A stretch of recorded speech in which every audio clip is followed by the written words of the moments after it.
Hi friends, welcome to செயின்ஸ் kitchen. இன்றைக்கி நம்ம செயின்ஸ் கிச்சனில் என்ன பண்ண போகிறோன்னா, ஒரு சூப்பரான சுவையான சீக்கிரமாக செய்யக்கூடிய ஒரு பிரெட் அல்வா செய்ய போகிறோம். நேற்று எங்கள் வீட்டில் பிரெட் பாக்கெட் வாங்கிட்டு வந்தோம். அதில் கொஞ்சம் பிரெட் மிச்சம் இருந்தது. அது அப்படியே வேஸ்ட் ஆக்க வேண்டான்ட்டு அந்த ப்ரெட்டை வச்சு தான் பிரெட் அல்வா செய்ய போகிறேன். ஒரு 8 பீஸ் பிரெட் எடுத்து வச்சுருக்கேன். அதுக்கு ஒரு பவுலில் ஒரு 100 கிராம் சர்க்கரை, ஏலக்காயும் சர்க்கரையும் போட்டு பொடிச்சு வச்சுருக்கேன். ஏலக்காய் பொடி, கொஞ்சம் கிஸ்மிஸ் பழம், முந்திரி பருப்பு, கொஞ்சம் நெய். முதல்ல இந்த ப்ரெட்டை என்ன செய்யணும்னா, இந்த ஓரங்களில் இருக்கு இல்லையா, அதை மட்டும் லைட்டாக கட் பண்ணிவிட்டு சின்ன சின்ன ஸ்லைஸ் ஆக்கிக்கணும்.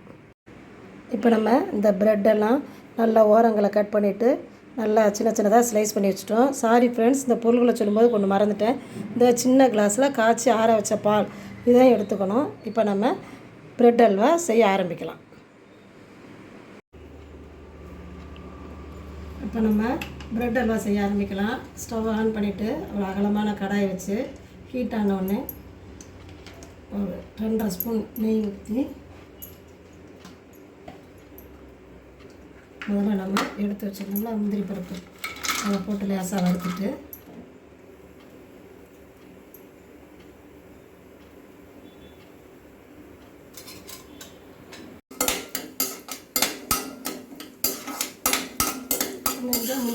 முந்திரி பருப்பு லேசாக லைட்டாக கலர் மாறின உடனே நம்ம எடுத்து வச்சு கிஸ்மிஸ் பழத்தையும் போட்டுடலாம்.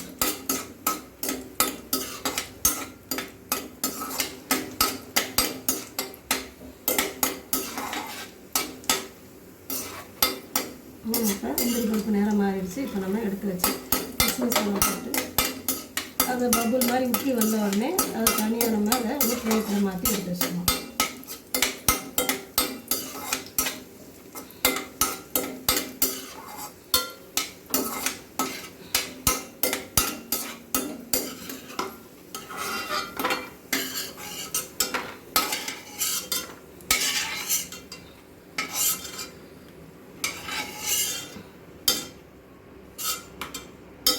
தனியாக வறுத்து வச்சாச்சு.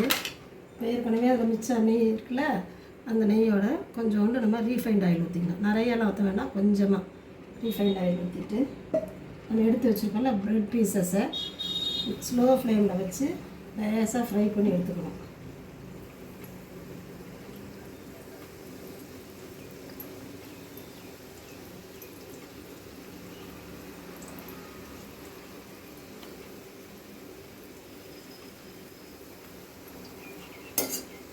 லைட்டாக அந்த ப்ரெட்டு கலர் சேஞ்ச் ஆகினே வறுத்து எடுத்து வச்சுக்கணும்.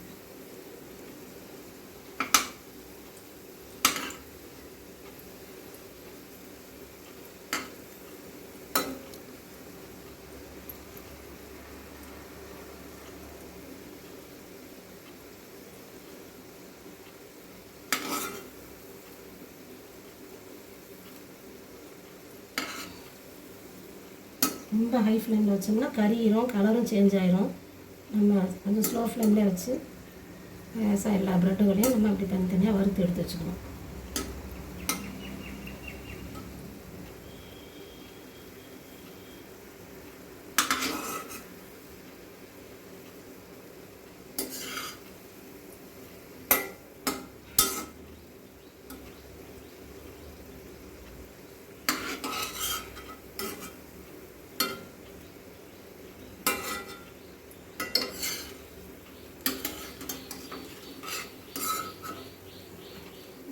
கலர் மாறிடுச்சா, நம்ம இதை எடுத்து தனியாக ஒரு பிளேட்டில் வச்சுட்டு இப்படி எல்லா ப்ரெட்டையும் ஃபஸ்ட்டு வறுத்து எடுத்து வச்சுக்கணும்.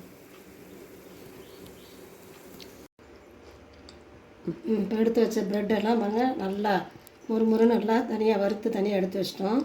இப்போ நம்ம ஸ்டவ் ஆன் பண்ணிவிட்டு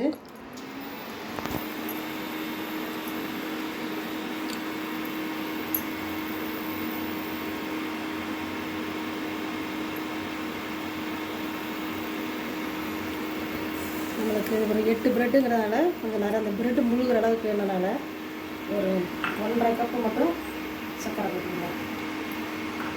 1.5 கப்பு சர்க்கரைக்கு 3 கப் தண்ணி ஊற்றணும். 1க்கு 2 பங்கு ஊற்றணும்.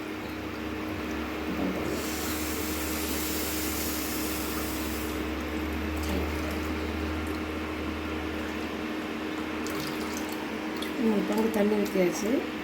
இப்போ இந்த சர்க்கரை நல்லா கரைஞ்சி ஒரு 5 நிமிஷம் கொதிக்கணும். பாகுபதம்லாம் வேண்டாம். இந்த சர்க்கரை நல்லா கரைஞ்சி ஒரு 5 நிமிஷம் கொதிக்கணும். கொதித்த பிறகு தான் நம்ம ப்ரெட்டை போடணும். நம்ம தண்ணியில் போட்ட சர்க்கரை கரைஞ்சி தண்ணி இப்போ நல்லா கொதிக்க ஆரம்பிச்சிருச்சு. ஒரு 5 நிமிஷம் நல்லா கொதித்த பிறகு தான் நம்ம ப்ரெட்டை போடணும். அவ்வளோ ஒரு 5 நிமிஷம் கொதிக்கட்டும்.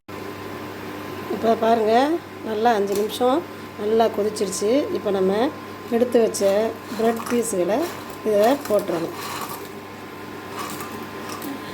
இதையும் போட்டுட்டு எல்லா ப்ரெட்டும் நல்லா இதில் முங்குற மாதிரி போட்டு வேக விடணும். எல்லாமே ப்ரெட்டெல்லாம் நல்லா முங்கணும். இந்த சக்கரை இதில் எல்லா ப்ரெட்டும் முங்கி வேகணும். எல்லாம் முங்கி இருக்கா, அப்படியே நல்லா வேகணும். வெந்த பிறகு தான் நல்லா நம்ம கிளறி வேகட்டும்.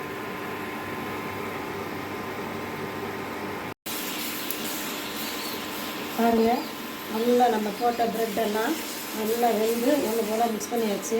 நம்ம இதுக்கப்புறம் இன்னும் நெய்யெல்லாம் ஊற்ற வேண்டாம். ஏன்னா நம்ம எண்ணெயில் தானே பொரிச்சிருக்கோம். அதனால் திரும்ப நெய்யெல்லாம் நம்ம ரொம்ப ஊற்ற வேண்டாம். பாருங்கள், அரைச்சிட்டு விட்டாமல் சூப்பராக இருந்துச்சா. இந்த ஸ்டேஜில் நம்ம என்ன செய்ய போகிறோன்னா, கொஞ்சோண்டு காய்ச்சி ஆற வச்ச பால் ஊற்ற போகிறோம். பால் ஊற்றினோம்னா ஒரு 2 நாள் சாப்பிட்லாம். பால் ஊற்றாமல் வச்சோம்னா ஒரு 4-5 நாளைக்கு வச்சுக்கலாம். நான் கொஞ்சம் தான் இருந்தாலும் லைட்டாக மட்டும் பால் சேர்த்துக்கிறேன். அரையாலாம் சேர்க்கலாம். பாலை சேர்த்து செய்யும்போது டேஸ்ட் இன்னும் சூப்பராக இருக்கும். இப்போ நம்ம இந்த ப்ரெட்டில் செஞ்சோம்னா இதே மாதிரி நம்ம ரஸ்க்கு வச்சும் நம்ம அல்வா செய்யலாம். அதுவும் இன்னும் சூப்பராக இருக்கும். அது நான் தனியாக இன்னொரு வீடியோலாம் செஞ்சு காமிக்கிறேன். அதுவும் நல்லாயிருக்கும்.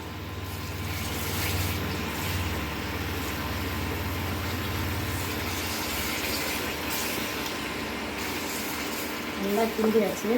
பாருங்கள், நல்லா அரைச்சிக்கில் ஒட்டாமல் நல்லா ஒன்று போல் வந்திருக்கா. இந்த ஸ்டேஜில் தான் நம்ம இப்போ கொஞ்சம் ஏலக்காய் பொடி, எப்போயுமே இந்த ஏலக்காய் பொடி லாஸ்ட்டில் போட்டாங்கன்னா கொஞ்சம் வாசனை நல்லாயிருக்கும். ஏலக்காய் பொடி தூண்டிட்டு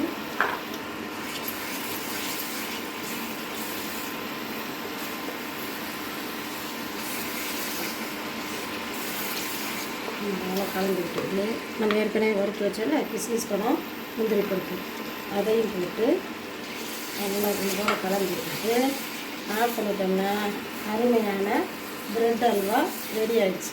நான் பாருங்கள், இண்டக்ஷன் அடுப்பில் தான் செய்கிறேன். ஏற்கனவே இப்போ எரிபொருள் சிக்கன கேஸ் ரொம்ப தட்டுப்பாடாக இருக்கிறதுனால நான் இண்டக்ஷன் அடுப்பில் தான் எல்லாமே சமைக்கிறேன். அவ்வளோதான். இப்போ ப்ரெட் அல்வா ரெடி ஆகிடுச்சு. நம்ம இப்போ ஸ்டவ்வை ஆஃப் பண்ணிவிட்டு ஒரு 2 நிமிஷம் ஆறின பிறகு நம்ம எடுத்து சாப்பிட்லாம். பாருங்க, அருமையான ப்ரெட் அல்வா நம்மளுக்கு எல்லாம் மொத்தமாக எல்லாம் செஞ்சு முடிக்க 1/4 மணி நேரத்துக்குள்ளே செஞ்சு முடிச்சிடலாம்.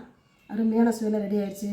நீங்களும் இதே மாதிரி அளவுகளோட உங்கள் வீட்டில் ப்ரெட் அல்வா செஞ்சு கொடுத்து உங்கள் வீட்டில் இருக்கவங்களுக்கெல்லாம் கொடுத்து அசத்துங்க. இந்த வீடியோ உங்களுக்கு பிடிச்சுன்னா லைக் பண்ணுங்கள், ஷேர் பண்ணுங்கள், கமெண்ட் பண்ணுங்கள். முதல்ல எங்கள் வீடியோ பார்க்குறீங்கன்னா சப்ஸ்கிரைப் பண்ணுங்கள். தேங்க்ஸ் ஃபார் வாட்சிங்.